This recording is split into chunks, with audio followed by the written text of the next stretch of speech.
First of all, what do you make, Thank you, Professor Brenner, of the possibility that the United States is being condemned if not lifting its embargo against Cuba now at the UN headquarters? Well, of course, the vote will be the same. Last year, there were 3 abstentions by 3 essentially puppet countries of the United States, Palau, Micronesia, and it might be a sign this year if the United States allows those countries to vote with the other countries of the General Assembly. But the importance of this is really symbolic. And I think that the problem for the United States was acknowledging that the embargo is both illegal and that because it's extraterritorial, and that the embargo has cost Cuba so much, which in fact it has. And so until the United States actually understands that and doesn't suggest that the embargo will be lifted only if there is change in human rights, then I think we're in for some difficulties. Mr. Alzugaray, though, the United States has been using the issue of human rights against Cuba, not for now, but for 5 decades, if not more. Do you think the issue now between the 2 countries are human rights or face-saving for Washington? I think that's, that's the way that the United States tries to, unsuccessfully by the way, to justify, to legitimate this policy. The embargo was always about regime change. Originally, it was to bring about hunger, desperation, and the overthrow of the Cuban government. That's the exact words of a State Department document at the time. So human rights shouldn't be an issue to keep the embargo on, for the simple reason that there are many situations in the world in which the United States maintains relations with differences on human rights. And the way to go forward on this issue is to talk to both sides. Cuba is not a perfect society. The United States is not a perfect society. And we should be able to discuss that, but with normal trade. One important thing, this is immoral, because what the United States is trying to do is make the Cuban people pay for the differences that the United States has with Cuba's political system. Mr. Brenner, we see the warming up of relations. We also see some possibility of exchanges, including travel, trade as well, and exchanges of personnel. And yet, if embargoes remain, what would that mean for the Cubans? Does Washington have a clear idea of how much this would hurt the general atmosphere that Cubans feel about the earlier agreement with Washington?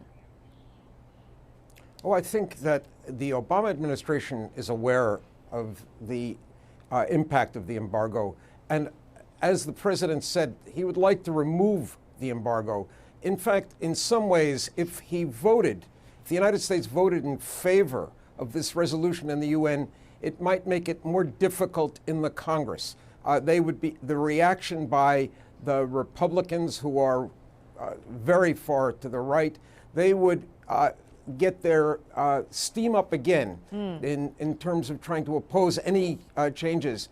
So by going along, in some ways, the president doesn't arouse that. There are some other issues the president is concerned about also. We have, for example, an ambassador to Mexico that the Republicans have stopped until now because she was involved in the improvement of relations with Cuba, and he would like to get her nomination approved by the Senate. Well, the U.S. domestic politics have always been very complicated.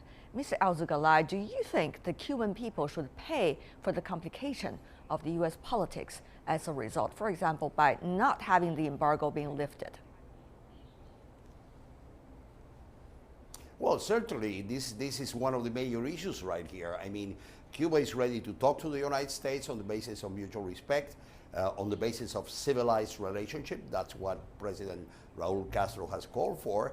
Is this civilized? Come on, this is not civilized. And frankly, if the embargo had to be approved today by Congress, it wouldn't be approved by Congress today. It's a small minority of Republican legislators who oppose changing a policy that has failed. Everybody knows that it has failed. I would add that it is immoral, illegal, and it costs the United States very much, like it's going to cost today. It wouldn't look very good for smart power or soft power, whatever you want to call it, that 188 or 190 countries vote against the United States at the United Nations. But then the question is, Mr. Alzugaray, what can Cuba do at this moment if the U.S. would not approve that? What can Cuba do? And how would the Cuban leaders turn their back and then go to their people and say, this is what happened, we have to accept it? Or they're going to say, well, what about our agreement with Washington? If Washington is not acting, we are back away also from the agreement. So which choice do you think, Mr. Alzugaray, Cuba would take? You cannot expect any concession from Cuba on this issue. It would be acceptable for the Cuban people. We have resisted for over 50 years the embargo. Why should we make concessions now? It is a failed policy. The world repudiates it. So concessions from us, I think that's really, it gets the United States nowhere. What Cuba can do, and I think that's what the government is doing and what the people are doing, is demonstrating that we can resist, that resistance, that we can resist, and that we can maintain that resistance, and at the same time, what we are doing, which is updating the Cuban economic model so it becomes more efficient, even with the embargo, and that's what's happening. That's what's happening over the past 5 decades, as some of the Cubans argued. But Professor Brenner, what would that mean for the United States? I mean, of course, this UN fight, we have seen that over many years in the past. But this year is very different because Washington and Cuba, Havana, has this agreement now. Of course, it's with the White House, but still, it is going to be very different. And therefore, what would that mean, Professor Brenner? That's my question. Toward the other countries who are trying to seek agreements with the United States about long-time standing, conflicts or cold relations. Professor Brenner. First, I agree with Dr. Alzugaray about his analysis of what Cuba has done. Let me also say about human rights. I would say at this moment in Cuba, the worst human rights violations are being committed on Guantanamo Naval Base that's controlled by the United States. But with respect to what the impact of this vote is, I think that it makes it more difficult for the United States to pursue a smart policy with respect to the rest of the hemisphere. Look, China, for example, is already making very important inroads in trade with Cuba. Other countries in the region are trading with Cuba. The United States is being left behind. And U.S. businessmen are aware of this. Every week, there are groups of U.S. Businessmen who are going down to Cuba to try to figure out a way to go around this embargo and establish new trade relations. So I think the United States, the pressure from these business people will soon force the Congress to change the embargo. Really, Professor Brenner, you're that optimistic? I mean, you are, after all, in the presidential election season, and each candidate could just leash out the word that they really like without paying for the consequences politically, well, in a campaign, right? And therefore, vast opinions and extreme opinions are very much likely to be expressed. At this moment, who will have the say? I mean, is that easily to be swayed, the U.S. So-called congressional attitude? Let me make clear what I meant by soon. I've been looking at this for almost 50 years also. All right, then. So by soon I meant in the next presidential administration starting in 2017. I think at that point, business people will be able to convince members of Congress to change. I'd say before the end of this decade, there will be an end to the embargo. Well, Mr. Alzugaray, do you think the Cubans will be as patient as Professor Brenner, who has been looking at the issue for 5 decades?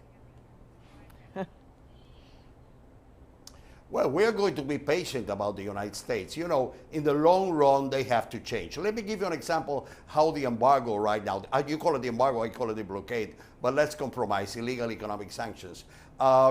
how that impacts even in the interest of the American people. Americans are now allowed more to travel to Cuba. In January, the Treasury Department announced that Americans could use their credit cards in Cuba. Well, you know what? They haven't been able to do that because all these sanctions out there. Something has to be done. And of course, American businessmen are not making business in Cuba, right. better business in Cuba, because the embargo is stopping them. And that right. means jobs in the United States. So eventually, I agree with Dr. Brenner. We will have the embargo lifted at some point in time before 2020. Mr. Alzugaray, before we go, I want to have a very brief question for you.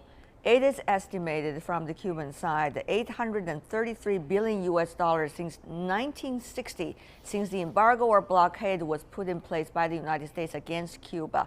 So what does Cuba have in mind about this amount of huge cash that has lost over the time as a result of embargo? What is likely to be the future, the near future between Cuba and the United States with all of this in mind? Well, I think that this is a very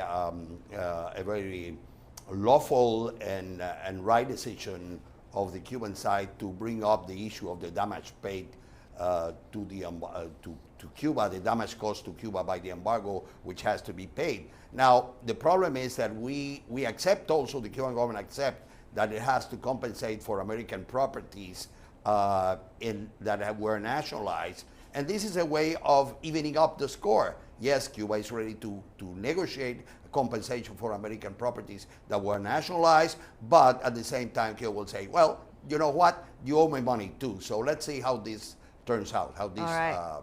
This is finally negotiated, which eventually will be negotiated. Okay, Professor Brenner, we got 10 seconds left. The final words from you. I agree with Dr. Alzugaray, and I hope that this vote does not set back relations. I think Cuba is more mature than the United States and will understand it as domestic U.S. politics.